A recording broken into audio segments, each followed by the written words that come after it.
God never gives up on us.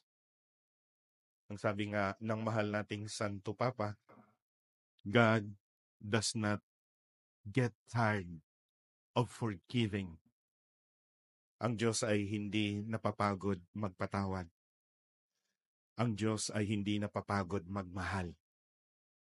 God does not get tired of loving us. We are the ones who get tired of going back to Him. At times we get tired of going back to His embrace.